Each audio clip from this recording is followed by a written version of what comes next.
वृषभानु की किशोरी सुनी गैया होते भोरी। हमारी लाडली जी इतनी भोरी हैं कि अब बैठ जाओ भैया, सब लोग विराज जाओ।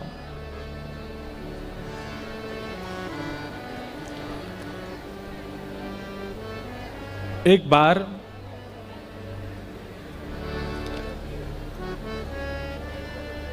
ठाकुर जी पर नाराज है गई श्री जी, मान लीला कर रही हैं। तो ठाकुर जी ने पूछी, आप काय बात को मान कर रही हो? किशोरी जी बोली, मोए ना पतो, बस दूर जाके बैठ जाओ, मुझसे बात मत करो, दूर बैठो। मान कर रही हैं। और ठाकुर जी यूं सोच रहे हैं, मैंने कियो कहा ऐसो जा पे ये मुंह पे मान कर रही हैं, समझ में नहीं आ रहा है। ललिता जी आई, विशाखा जी आई, सबने आकर के पूछी, हे श्री जी, हे स्वामाजू, ऐसो काय गो, आप काय को इंतमान कर रही हो? वाह भैया, जय हो तुम्हारी। पंजाबी हैं भैया, सबरे ढोल बजा रहे हैं। तो किशोरी जी मान करके बैठी हैं। ललिता जी पूछ रही हैं, हे किशोरी जी, आप काय बात पे मान कर रही हो? ऐसा भयो का है, नेक बताओ तो सही। शिव जी कह रही, मोए ना पतो, अपने आप पहचानो, मैं मान क्या कर रही हूं। ललिता जी बोले, ये कोई बात है, हम कैसे पहचाने, आप मान क्यों कर रही हो?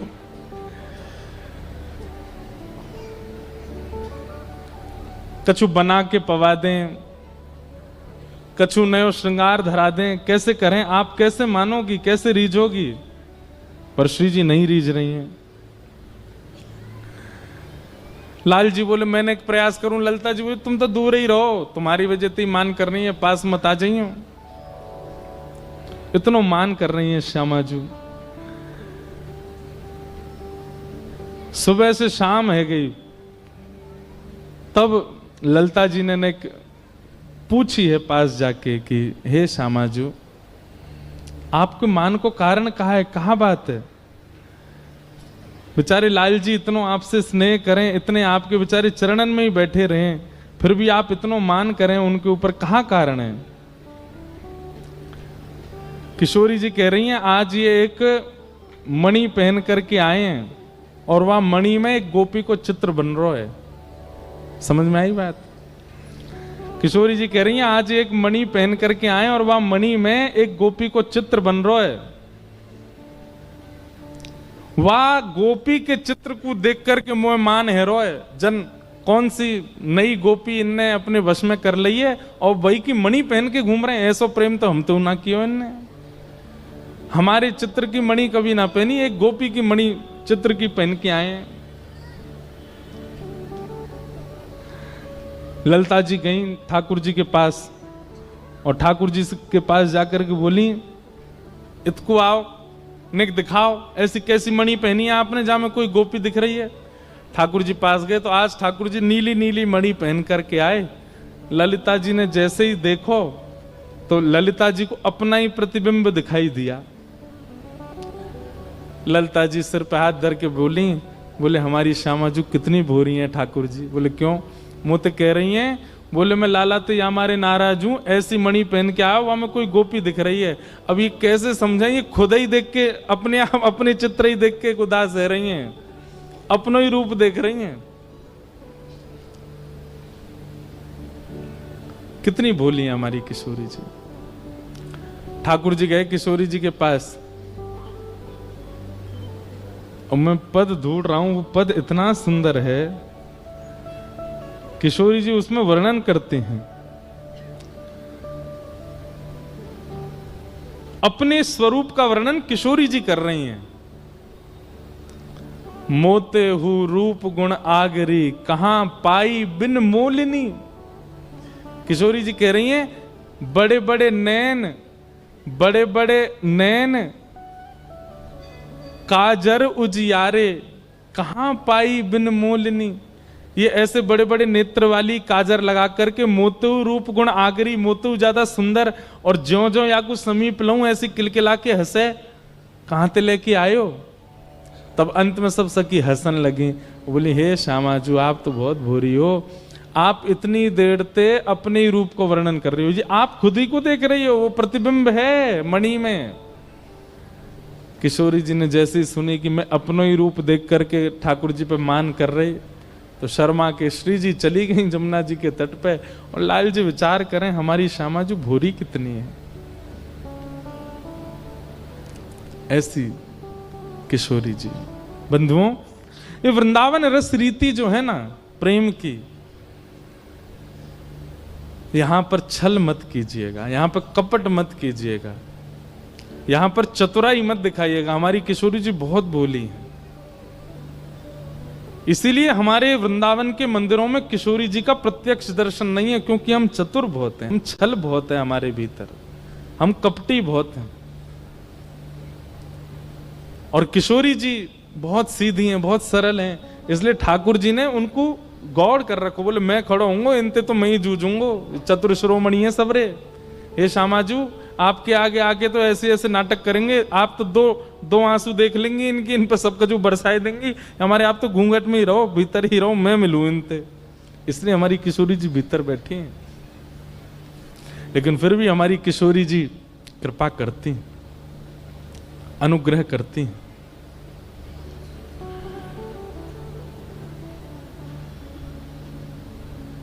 कृपा करती, इसीलिए कहते हैं वृषभानु की किशोरी सुनी गैया होते भोरी, प्रीत जान के हु थोड़ी तोहे राखेगी शरण, मन भूल मत जइयो राधा रानी के चरण, श्यामा प्यारी के चरण, महारानी के चरण, मन भूल मत जइयो राधा रानी के। पर छल कपट बाजी छोड़ करके, चतुराई बन के नहीं। हमारी श्री जी बहुत भोरी हैं, उनके सामने सरल बन के जाओ। आज श्री जी का नाम पूरा वृंदावन गा रहा है, और वृंदावन की वजह से पूरा विश्व गा रहा है, पर कहीं कहीं मन में भय होता है। छल से, कपट से, ईर्षा से, द्वेष से, राग से आप यदि इस नाम को गाएंगे, श्री जी कृपा तो कर देंगी, पर ठाकुर जी नाराज हो जाएंगे आपसे। पहले छल को विदा करो, पहले सरलता चित्त में लाओ। हमारे वृंदावन में एक सूरदास हुए, ये भी नेत्र नहीं थे, लेकिन ये भी सूरदास थे, इनको सूरदास सब कहते थे। ये वो वाले सूरदास नहीं है अष्टछाप के कवि, तो नेत्र नहीं थे, खूब यश गाया ठाकुर जी का, और ठाकुर जी प्रकट हो गए इनको दर्शन देने के लिए। ठाकुर जी जैसे प्रकट भये, मधुर सुगंधी आने लगी। सूरदास जी बोले अरे भैया कहां ते सुगंधी आ रही है? ठाकुर जी बोले सूरदास तुम्हारो भजन पूरा है गो, अब मैं आ गयो, साक्षात तुम्हारे सामने खड़ा हूं। सूरदास जी तो रोने लगे। ठाकुर जी बोले अरे मेरे प्रकट हैवे पे पूरा विश्व प्रसन्न होवे, तुम रो रहे हो, क्या बात है? बोले मैंने यूं कही युगल अइयो, दोनों अइयो, आप अकेले काई को आए? ठाकुर जी बोले आंध रो या का पतो कि मैं अकेलो आयो कि श्री जी आई है मेरे संग। तो ठाकुर झूठ बोल दिए, अरे बाबा तुम्हें ना पता, श्री जी बगल में ही बैठी है मेरे, और बोल या हमारे ना रही, कछु खा रही हैं, मुंह में कछु है या हमारे बोल ना रही हैं, संग में ही आई हैं। सूरदास जी बोले झूठ बोले लाला, मुते झूठ बोल लो है। ठाकुर जी बोले अरे मैं सांची कह रहा हूं, सच में श्री जी बैठी हैं, कछु पा रही हैं, अब उनको विक्षेप ना देना चारो, संग में आई हैं श्री जी मेरे। सूरदास जी बोले मुंह पे प्रमाण है कि श्री जी ना आई। ठाकुर जी बोले कहा प्रमाण है? बोले लाला अगर किशोरी जी आई होती ना तो आते ही सबसे पहले मुंह को नेत्र प्रदान कर देती। वो इतनी दयालु हैं, इतनी करुणामयी हैं, मोकू इतनी देर बिना नेत्रन के देख ही नहीं पाती। लाला तू अकेलो आयो तभी तक, अभी तक आंध रोई हूं मैं। ठाकुर जी बोले ऐसी कृपा है श्री जी की? बोले हाँ। बोले तो बाबा देखो मैं और तुम अकेले हैं, मैं अभी श्री जी बुलाऊं। बोला हाँ ठीक है बुलाओ। हाँ हाँ, ठाकुर जी ने जैसी टेर लगाई और टेर सुनकर के जैसे ही किशोरी जी प्रकट भई, किशोरी जी ने प्रकट हैते ही ठाकुर जी को देखो, और ठाकुर जी के बाद जैसे ही सूरदास जी को देखो, देखते ही किशोरी जी के हृदय में ऐसी भावना आई, अरे ये बिना नेत्र को है, और श्री जी के मन में जो आवे सोई पूरा हो जाए। जैसे ही सोची बिना नेत्र को, तुरंत सूरदास जी के नेत्र प्रकट है गए, और प्रकट हैते ही श्री जी के दर्शन कर लिए। सूरदास जी ने पहले तो दंडवत प्रणाम करी, दोनों युगल की परिक्रमा करी, खूब आरती उतारी, नजर उतारी, चित्त में बसा लिए, और सब करवे के बाद अंत में बोले, देख ले लाला, मैंने कही ना श्री जी आती वो इतनी भोरी है, प्रकट हैती सबसे पहले नेत्र देती मुझे। लाला तू 20 मिनट मेरे सामने खड़ो रहो अकेलो, पर श्री जी तो एक क्षण भी ना रह पाई। ये हमारी श्री जी है, ये हमारी किशोरी जी। तो इतने सीधेपन को फायदा ना उठानो। हम तो भैया निवेदन करें कि पहले स्वयं को सत्संग के माध्यम से सहज बनाओ, सरल बनाओ, निष्कपटी बनाओ, अपने आप को ऐसा कर दो कि आप श्री जी के सामने जाएं, उनको कहीं आपके हृदय के भाव से पीड़ा नहीं हो जाए। इसीलिए हमारे वृंदावन में लाल जी ने श्री जी को गोपनीय कर रखा है, क्योंकि ठाकुर जी को हम पे भरोसा नहीं है कि हम उनके लायक हैं भी कि नहीं। खूब नाम जप करो, खूब भजन करो, भजन करके श्री जी के योग्य बनो, श्री जी के योग्य बनो। अच्छा एक बात बोलें, ऐसा कौन सा अवगुण है, देखो अवगुण सबके अंदर है, मेरे अंदर भी है, आप में भी है, सब में है, हम सब में अवगुण है, इसीलिए हम मानव हैं। पर ऐसा कौन सा अवगुण है जो सबसे ज्यादा अप्रिय है, उसको तो कम से कम निकालें, बाकी के अवगुण धीरे धीरे भजन मार्ग से ठीक हो जाएंगे। सबसे अप्रिय अवगुण कौन सा है किशोरी जी को? ईर्ष्या। कौन सा? ईर्ष्या। ईर्ष्या कब होती है? जब किसी की श्रेष्ठता आप सुनते हैं, किसी की श्रेष्ठता आप देखते हैं, किसी की श्रेष्ठता आपको पता चलती है, तुरंत मन में क्या होता है? ईर्ष्या आ जाती है। और आप जब भी देखना, ईर्ष्या सबके चित्त में आई है, हमारे चित्त में भी आ जाती है, आपके भी आ जाती है।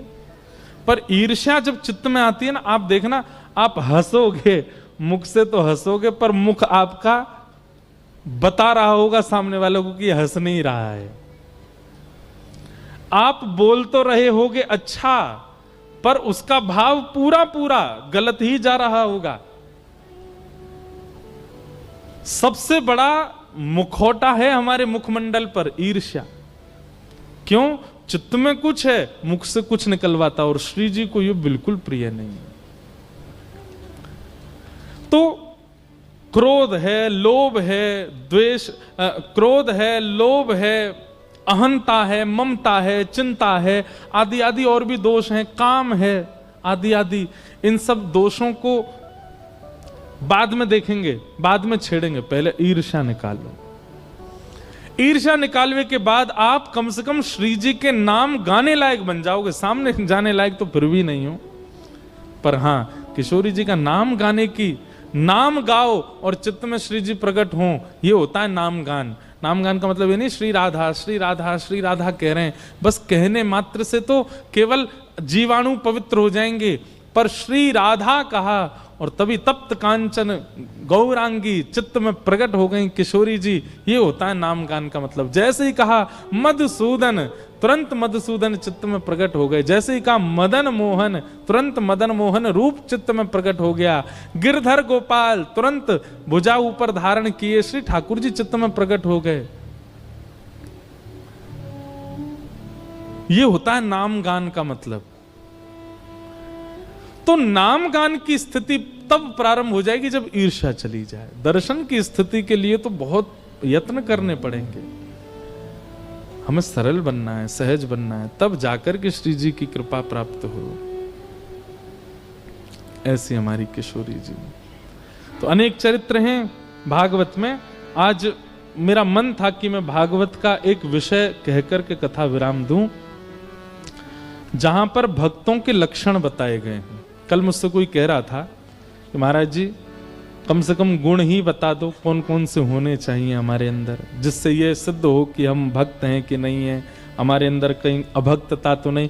क्योंकि तिलक, कंठी, नाम ये तो सबके पास है, परंतु भक्त का मूल स्वरूप क्या होता है, ध्यान से सुनो। श्रीमद् भागवत जी में कहते हैं उत्तम, मध्यम और साधारण 3 प्रकार के भक्त होते हैं। उत्तम भक्त का लक्षण यदि आप में है तो बहुत अच्छी बात है, लेकिन यदि मध्यम भक्त का लक्षण है तो प्रयास कीजिए उत्तम बनो, और सामान्य भक्त का लक्षण है तो प्रयास करो मध्यम बनो। सुनिएगा, तीनों लक्षण हम बताएंगे। उत्तम भागवत का लक्षण क्या है? सबसे पहला, श्रीमद् भागवत में नवयोगेश्वर संवाद है, बहुत सुंदर है, और उसमें ये बात कहते हैं सर्वभूतेषु यः पश्येत् भगवद् भावमात्मना भूतानि भगवत्यात्मन् एष भागवतोत्तमः। सबसे पहला, थोड़ा कठिन है लेकिन सुनो, उत्तम भागवत कौन? अच्छा, उत्तम भागवत यदि मैं कहूं, उत्तम भागवत मतलब उत्तम भक्त। उत्तम भक्त यदि मैं कहूं तो उत्तम भक्त से आपको यह अर्थ लगाना है जो हरि को प्रिय हैं। समझ रहे हैं बात? एक होता है हरि जिनको प्रिय हैं, और एक होते हैं हरि को जो प्रिय हैं। तो मध्यम और साधारण भक्त जो हैं इनको हरि प्रिय हैं, पर उत्तम भागवत जो हैं ये हरि को प्रिय हैं। हमारा उद्देश्य क्या है? हमको हरि प्रिय लगे, ये तो सबको ही लगते हैं, पर हरि को हम भा जाएं, हरि को हम प्रिय लगे, उनको हम भा जाएं। तो उत्तम भागवत हरि को जो प्रिय हैं उनके लक्षण कैसे हैं?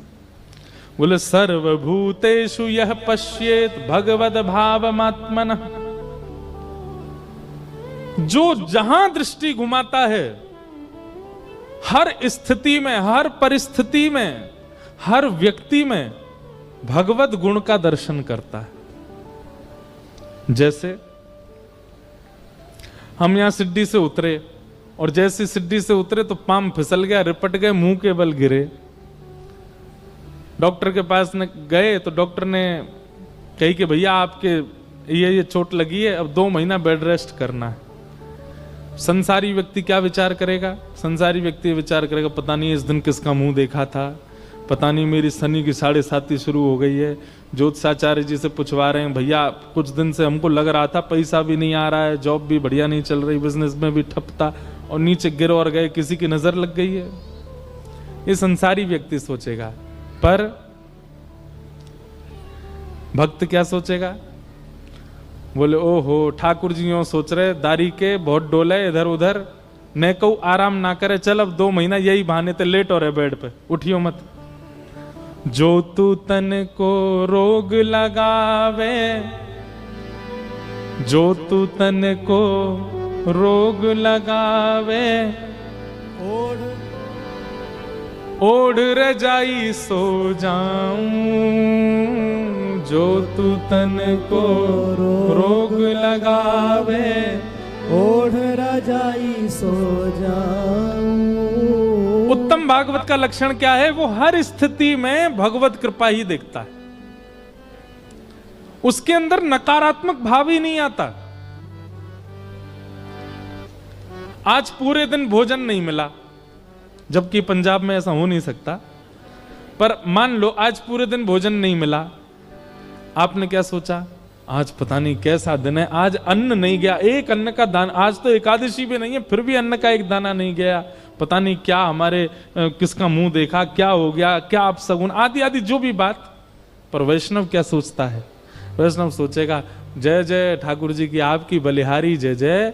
एकादशी के दिन जब व्यक्ति अन्न व्रत करता है तो ऐसा सुनने में आता है कि जो अन्न व्रत करता है ठाकुर जी उसको देखते हैं।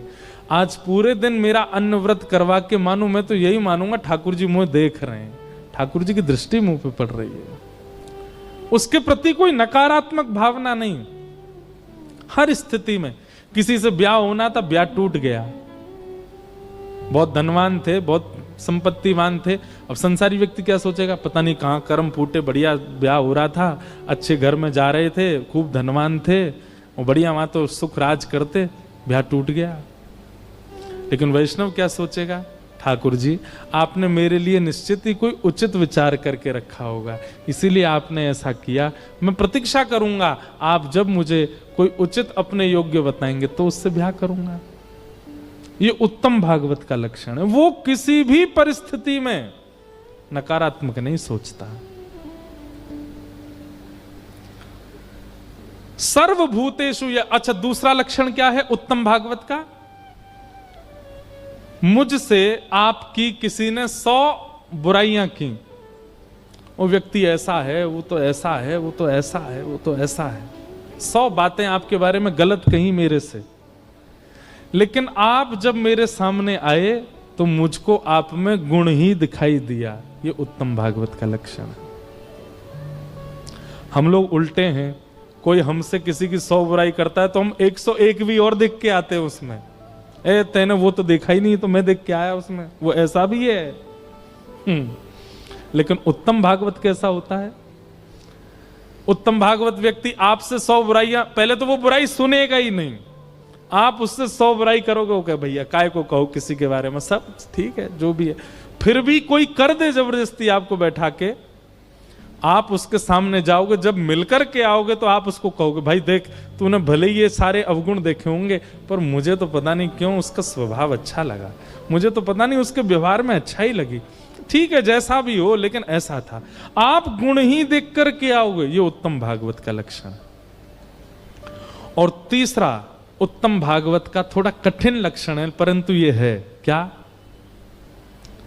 वो जब श्री राधा रमन जी को देखेगा तब बगल में चाहे पत्नी खड़ी हो, इस बगल में चाहे बच्चे खड़े हों, पूरा परिवार खड़ा हो, सबको भूल जाएगा, यही मेरे सर्वस्व है, मेरो एक प्राण धन एक ही जीवन, मेरो एक प्राण धन एक ही जीवन। कौन, मदन मोहन प्यारो राधा रमन, मदन मोहन प्यारो राधा रमन, आनंद नंदन मोहन राधा रमन, नंद नदन मोहन राधा। उत्तम भागवत का लक्षण है जब प्रियतम सामने हैं तब कोई नहीं है, साथ में चाहे जो आया, साथ में चाहे जैसी स्थिति, सबको भूल जाए, बस वो है सामने, यही मेरे माँ हैं, यही मेरे पिता हैं, यही मेरे बंधु हैं, यही मेरी पत्नी है, यही मेरे पति हैं, यही मेरे बच्चे हैं, यही मेरे गुरुदेव हैं, यही मेरे सर्वस्व हैं, सब कुछ यही है।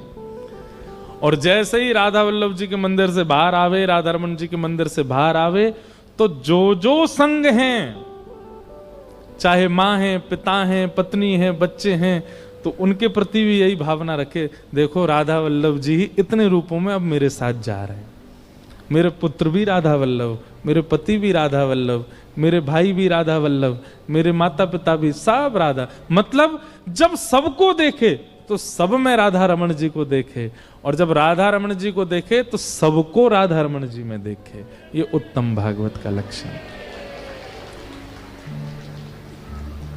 आपने जय जयकार तो कर दी, परंतु ये लक्षण है कितनों में, किसी में भी नहीं है। कौन कह रहा है, आप में? अरे भैया भगवान करे आपके मुख में गुड़ शक्कर, आपकी वाणी सत्य हो, मीठो खा लियो मेरी तरफ से जाके, है ना। भैया कोई भक्त कह दे कि आप में है तो नहीं होगा तो हो जाएगा। कोई भक्त अगर कह दे कि आप में हैं। और कोई भक्त अगर कहते आपको ठाकुर जी मिलेंगे, तो नहीं मिलने होंगे तो मिल जाएंगे, मिलेंगे। कंस को ठाकुर जी ने मारा, ठाकुर जी ने मारा। रावण को राम जी ने मारा। ऐसे अभक्तों को भगवान कैसे मिल गए? क्योंकि नारद जी कह गए थे तुमको ठाकुर जी ही मारेंगे। तो ऐसे अभक्त जो बिल्कुल योग्य नहीं था, रावण जैसा ऐसा अभक्त बिल्कुल योग्य नहीं था। कंस जैसा, रावण को कौन बोल गया? हनुमान जी बोल के आए। हनुमान जी कौन है? भक्ताग्रगण्यम, भक्तों के अग्रगण्य। वो जाकर के रावण को जाके क्या है, वो तो ये तो राम जी देखेंगे। तो राम जी को आना पड़ा। परम कुभाव हैं भले ही रावण में, लेकिन राम जी आए, आकर के मिले, उसको देख करके गए, मार के गए अपने हाथ से, छुआ है रावण को अपने हाथ से। कंस जैसा अभक्त, उसको नारद जी, मतलब एक भक्त यदि चाह ले कि इस पर ठाकुर जी की कृपा हो तो उस पर होगी। अब भले ही हम में भी ये गुण नहीं है, लेकिन उनने कह दी अब आ जाएगा, अब हो जाएगा। ऐसे ही हम भी कहे जा रहे हैं भैया ये गुण आप में हूं, आ जाए, आप सब में भी ये गुण हो जाए। कछु नहीं तो 4 घंटा कथा करें, इतनी देर तो भक्त ही हैं हम भी, उतनी देर में ही कह जा रहे हैं आप में भी ये गुण आ जाए। कैसे? जब आप श्री अपने प्रियतम को देखो तो सब आपको उन्हीं में दिख जाएं, और जब आप सबको देखो तो सब में प्रियतम दिखे। जित देखूं उतित श्याममयी है, जिसको देखो उसमें श्याम सुंदर। सर्वभूतेषु यह पश्येद भगवत भावमात्मनः, भूतानि भगवत्यात्मन एष भागवतोत्तम। ऐसे लक्षण वाला उसको हरि प्रिय नहीं होते, वो हरि को प्रिय होता है, वो हरि को प्रिय है। और हमारा उद्देश्य यही है कि हम हरि को प्रिय। भाई 28 साल तो मोए है गए उनते प्रेम करते करते, अब तो नेक इजहार करो, अब तो नेक रिटर्न में बोल दो कि वो भी हमसे प्रेम करते हैं। आपको मुझसे ज्यादा समय हो गया कई लोगों को बचते बचते, इतने में ही खुश हो कि आप प्रेम, एक तरफा प्रेम क्यों करते हो भाई? अब प्रतीक्षा करो ना, वो भी तो बोले कभी। राधा वल्लभ जी भी कभी कहें भैया तू मुझको प्रिय है, तू मुझको बढ़िया लगे, तू मुझको भाव है। मीराबाई के लिए कहा था ठाकुर जी ने, सूरदास के लिए। मैं तो कहता हूं इन बातों की चिंता होनी चाहिए हमको, उनके लिए कहा, हमारे लिए क्यों नहीं कहा? मतलब कमी है हम में। यह है उत्तम। उत्तम भागवतों के और भी लक्षण है, वो भी बताऊंगा। अब सुनो मध्यम। मध्यम कौन से हैं? ईश्वरे तदधीनेषु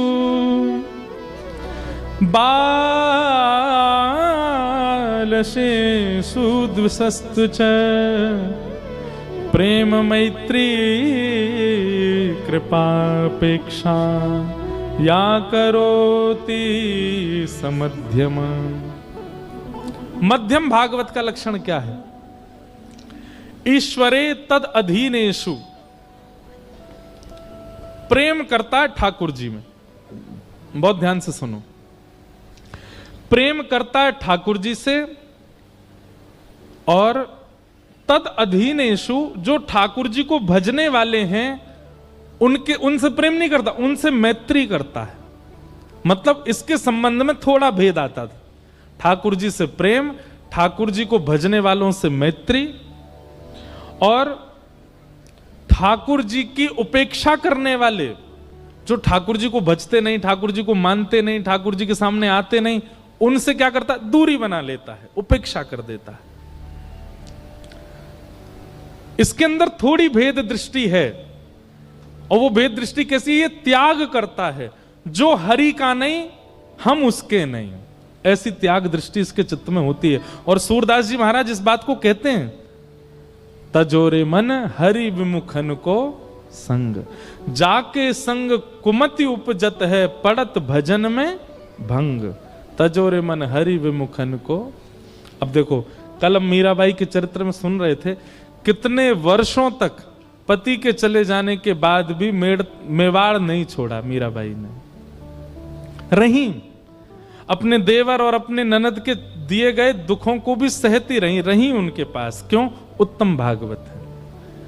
लेकिन जब मीराबाई के कारण किसी अन्य के परिवार पर संकट आने लगा, तब मीराबाई ने विचार किया अब मेरा रहना यहां पर उचित नहीं, तब उन्होंने त्याग किया। परंतु हम उत्तम भागवत नहीं है ना, हम मध्यम है, इसलिए हम क्या करते हैं, जो हरि विमुख हैं उनका हम त्याग करते हैं। हरि से प्रेम, हरिजनों से मैत्री और हरि विमुखों का त्याग, ये तीन स्थिति हैं। पर उत्तम की तो तीनों में एक है, वो तीनों से ही प्रेम करता है, तीनों के प्रति सम रहता है। पर मध्यम इन तीनों में ये भेदभाव रखता है। और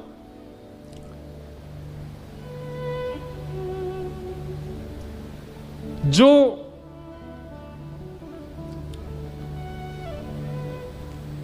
बाल हैं, मतलब अबोध हैं, एक तो होता है कि जानते हुए भी ठाकुर जी के समीप नहीं जाते, और एक होता है वो जानते ही नहीं है, उनको कोई बताने वाला नहीं है। ऐसे लोगों को बैठ करके ठाकुर जी की लीला सुनाते हैं, उन पर कृपा करते हैं, उनको बताते हैं। तो चार प्रकार के संबंध हैं, ठाकुर जी से प्रेम, ठाकुर जी के जनों से मैत्री, ठाकुर जी के विमुखों का त्याग, और ठाकुर जी के प्रति बाल भाव, मतलब उनको ना जानने वालों पर कृपा। ये चार दृष्टि वो रखते हैं। मध्यम में मैं और आप हम सब हैं, क्योंकि हम प्रेम उनसे करते हैं, मैत्री हरिजनों से करते हैं, और कहीं ना कहीं हम हरि विमुखों का त्याग करते हैं, और जो नहीं जानते उनको बताते हैं। और साधारण भक्त कौन सा होता है, तीसरा नंबर, ये कौन से हैं, ये भी बहुत बैठे होंगे यहाँ पे। भक्तों में अधम नहीं होता, साधारण होता है, साधारण, मध्यम और उत्तम। साधारण भक्त कौन सा है कि अर्चायामेव हरे पूजाम यश्रद्धेहते न तद्भक्तेषु चान्येषु सभक्त प्रकृत स्मृत। ये भक्त कौन से हैं? बोले केवल ठाकुर जी की मूर्ति में विश्वास रखते हैं, मुझे शंकर जी पे दूध चढ़ाना है, भक्त जाएं कहीं भी, या मैं कोहनी मार या को सिर नीचे कर, मेरो दूध पहले चढ़ना चाहिए। केवल और केवल मूर्ति पूजा में निष्ठा है। कथा भागवतों को ये हमको क्या ज्ञान देंगे हैं? खुद को मिल गए भगवान, हमको मिलवाएंगे ये? हम तो इसी में राजी हैं, लो भाई फूल चढ़ाएंगे, पुष्प चढ़ाएंगे। ठाकुर जी में भक्ति करते हैं, पर ना तो धाम के प्रति निष्ठा रहती, ना कथा के प्रति निष्ठा रहती, ना भक्तों के प्रति प्रेम रहता। केवल और केवल ठाकुर जी के अर्चा विग्रह को ही सब कुछ मानते हैं और कुछ नहीं। एक बार हम कहीं मंदिर गए तो अब स्वाभाविक है वीवीआईपी हम जाने की कोशिश तो नहीं करते, पर हाँ सब लोग ले जाते हैं, चलो महाराज जी आगे से करवाओ। हम एक बात कहते हैं, स्वयं पैसा दे के प्रयास करना नहीं चाहिए वीवीआईपी का, लेकिन कोई खुद करवावे तो छोड़ना नहीं चाहिए। कोई अगर खुद ही व्यवस्था कर रहा है, मंदिर परिकर के ही लोग आ जाए, आओ महाराज जी आगे से दर्शन करो, तो पीछे काय को रहो, ठाकुर जी खुद बुला रहे हैं, अपने चेलान ने भेज रहे हैं, चल आगे आ। लेकिन पैसा खर्च कर रहे हैं और पहले से नोटिस भिजवा रहे हैं, हम आ रहे हैं, हमारी वीवीआईपी, ये गलत है। ठाकुर जी ने नहीं बोला, तुम खुद जा रहे हो। लेकिन मंदिर परिकर, अब हम तो कहीं ज्यादा, पुजारी जी खुद ही बोला महाराज जी आप आगे आओ। तो एक बार कहीं मंदिर में हम जा रहे, तो हमारे आगे एक भक्त थे, उनको किसी ने कहा भैया ना एक साइड है, जाओ महाराज जी दर्शन। बोले कौन है? अरे महाराज जी वृंदावन। कौन से महाराज जी हैं? अरे कोई बात नहीं भैया। मैंने की कोई बात नहीं भैया, तुम करो। नहीं ये भी तो भक्त ही है ना, हम यहाँ इतनी देर से लाइन में, इनको पहले दर्शन करा दें। मैंने अरे भैया लड़काई करो। नहीं आप जैसे लोगों ने सब, अरे वाने मुझ 100 सुना दें। मैंने भैया तू कर ले दर्शन। और फिर ठाकुर जी के सामने खड़ा हो गया और खड़ा होकर के खड़े ही रहा। अब उसको सब कहें आगे, बोले नहीं मेरी स्तुति चल रही है, अभी पहले पूरी करूंगा मैं। अब मैंने की कोई बात नहीं, मैंने भागवत जी में ऐसों का भी वर्णन है। उसके लिए ये बात नहीं कि वो क्यों नहीं बढ़ा, पर भाई थोड़ा मंदिर में हो तो प्रेम से तो बोलो। लेकिन उनकी श्रद्धा केवल अर्चा विग्रह में, उसके अलावा सब उनके लिए खाक बराबर, किसी से कोई मतलब नहीं। ऐसे कौन हैं? इनको कहते हैं साधारण, और ठाकुर जी को प्रिय नहीं होते। एक कथा आती है सूरदास मदन मोहन, किनकी? आज बड़े सूरदास आ रहे हैं, ये तीसरे सूरदास हैं। इनका नाम है, इनका असली नाम है सूरध्वज। क्या नाम है? सूरध्वज। तो इस मदन मोहन जी के शिष्य मदन मोहन जी के दर्शन करते थे सूरध्वज जी। तो ये रोज ठाकुर जी के सामने खड़े होके कहते, हे नाथ मुझ पे कृपा करो। बोले कैसी कृपा? भक्तन की पनही को रक्षक कहाऊं। पनही किसको कहते हैं? पादुका, चप्पल को कहते हैं पनही। तो ये क्या कहते ठाकुर जी से? भक्तन के चरणन का नहीं, भक्तन की पनही को रक्षक कहाऊं। आपके भक्तन की पादुकान की सेवा करने को अवसर मिला, चरणन की सेवा के योग्य नहीं हूं मैं। एक महात्मा इनकी बात सुन रहा था, बोले आके यहां पे ऊंचे ऊंचे स्वर में गाता है भक्तन की पनही को रक्षक। कल बताऊंगा इसको मैं। दूसरे दिन महात्मा आए और मदन मोहन जी का, सूरध्वज जी का नियम था, वो सुबह से शाम तक 8 बार आरती करते थे, 8 बार दर्शन, 8 याम दर्शन करते थे ठाकुर जी का। तो मंगला में मंदिर पे जैसे सिड्डी है, सिड्डी के बाहर ही वो संत खड़े थे। इतने में सूरध्वज जी आए। सूरध्वज जी आए तो ऊपर जा रहे थे मंगला दर्शन करने के लिए, तो साधु संत बाहर खड़े थे। उनसे कहा महाराज जी चलिए मंगला का दर्शन हो गया। महाराज जी बोले कैसे जाऊं? बोले क्यों? अरे मैं कल गया, परसों गया, 3 बार यहां आ चुका, मेरी पादुका कोई चोरी करके भाग जाता है। मैं दर्शन करने जाता हूं, मेरी पादुका कोई ले जाता है। और कोई इनकी रक्षा करे तो मैं भीतर जाऊं।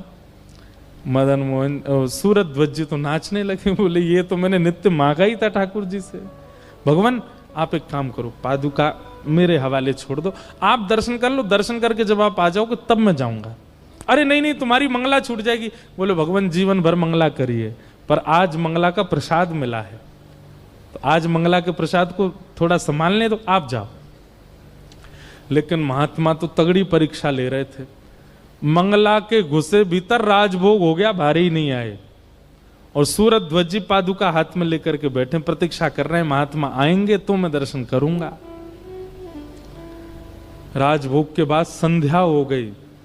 संध्या के बाद ब्यारू हो गया, लेकिन बाहर नहीं आए। रात्रि में शयन का समय होगा, पूरे दिन धूप तापड़े में बैठे रहे महात्मा के चरण पादुका गोद में लेकर के। रात्रि का शयन होने वाला है। जिस भक्त का नित्य का नियम है दर्शन करने का, आज वो सुबह से दर्शन ही नहीं कर पाए मदन मोहन जी के।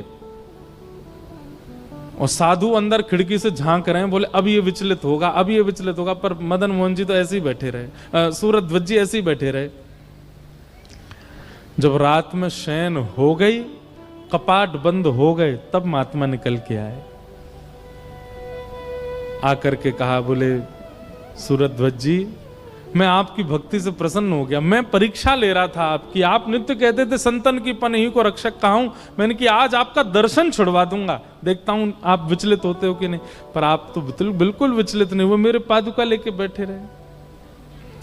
सूरध्वज जी बोले वर्षों तक जो दर्शन किया ना, आज उसका प्रसाद मिला कि आपके ये युगल पादुका मुझे प्राप्त हुई। हे महापुरुष, आज तक तो मैं मदन मोहन जी को दूर से निहारता था, पर आपकी आज 2 पादुका के रूप में मानो श्यामा श्याम मेरे हृदय से लगे रहे पूरे दिन। मुझे यही लगा कि किशोरी जी और ठाकुर जी मेरे हृदय से लगे हुए हैं। और पादुका लेकर के पहना दी, और पहना करके बोले अब आज दर्शन तो हुए नहीं पूरे दिन, तो बंद देहली को ही प्रणाम करूं। जैसे ही सूरध्वज जी ने प्रणाम किया, तो आज पृथ्वी पर जो पत्थर है उसका स्पर्श नहीं हुआ, सुंदर सुंदर पैर के नखों का स्पर्श हुआ। और जैसे ही आपने आंख खोल करके ऊपर देखा, तो साक्षात श्री मदन मोहन लाल जी खड़े थे और सूरध्वज जी को दर्शन दे रहे थे। भक्तन की पनही को रक्षक कहाऊं। मदन मोहन सूरदास जी को, सूरध्वज जी को अपने हृदय से लगा लिया। ठाकुर जी ने बोले तुम्हारी भक्त सेवा से आज मैं प्रसन्न हो गया। और उनको निकुंज में लेकर के ठाकुर जी चले गए। तो केवल ठाकुर जी में निष्ठा है, बाकी भक्तों से लड़ रहे हैं, झगड़ रहे हैं, किसी को कोहनी मार रहे हैं, ये मेरी जगह में तो यहीं रहूंगा, मैं तो यहीं से दर्शन करता हूं, मैं तो इतनी देर ही रहता हूं। इस प्रकार की भावना, जो अपनी नियम के आगे दूसरों पर लड़ते हैं, झगड़ते हैं और बस केवल प्रतिमा में ही पूरी विश्वास रखते हैं और किसी में कोई भावना नहीं रखते, ऐसों को साधारण भक्त कहते हैं। ऐसे लोग हर घर में होते हैं। उनको संत महात्मा, महापुरुष, वक्ता, कथा आदि इन सब से कोई मतलब, केवल और केवल ठाकुर जी की प्रतिमा सेवा में ही पूर्ण निपुण रहते हैं। तो ये 3 प्रकार के, उत्तम, मध्यम और साधारण। अगर हम साधारण हैं तो हम प्रयास करें कि हम मध्यम बने। आप में से कोई ऐसा है जो साधारण है, जिसको केवल ठाकुर जी बढ़िया लगते हैं, बाकी कोई बढ़िया नहीं लगता? अब प्रयास करो कि वो मध्यम बने, और यदि मध्यम हो तो अब उत्तम बनो। और उत्तम मतलब ठाकुर जी के प्रिय बनो, ठाकुर जी के प्रिय बनने का प्रयास करो। ऐसी भावना है। आइए आज कथा को विश्राम देते हैं एक सुंदर भाव किशोरी जी के चरणों में। हे सुन राधिका दुलारी, तेरे द्वार का भिखारी हूँ मैं, शाम का पुजारी, पीड़ा है हमारी हमें, श्याम ना मिला हमें, श्याम ना मिला हमें, श्याम ना मिला हमें, श्याम ना मिला। सब लोग हे सुन राधिका दुलारी, सुन राधिका दुलारी, तेरे द्वार का भिखारी, तेरे द्वार का भिखारी, तेरे शाम का पुजारी, पीड़ा है हमारी हमें, श्याम ना मिला हमें, श्याम ना मिला ओ श्याम ना मिला हमें, श्याम ना मिला। बोलो वृषभानु दुलारी की।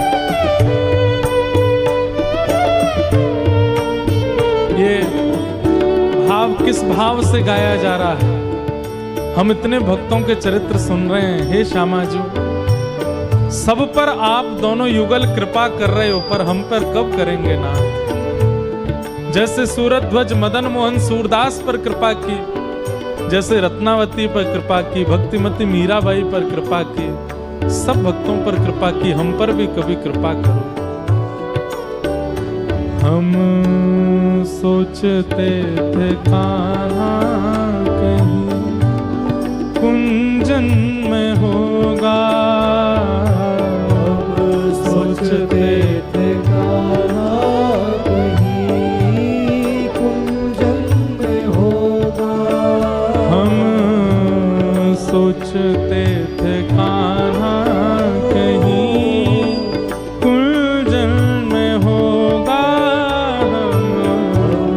सोचते थे कहाँ कहीं कुंजन में होगा।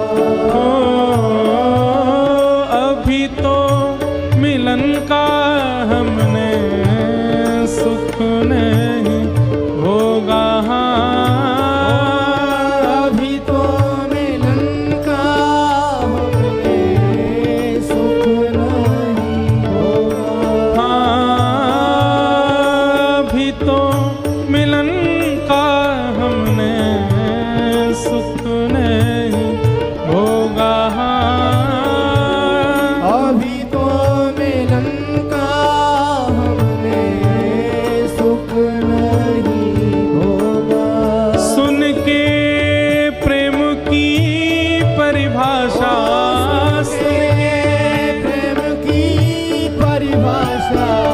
मन में बंधी थी जो आशा, मन में बंधी थी जो आशा, आशा हुई रे निराशा, झूठी दे गया दिलासा,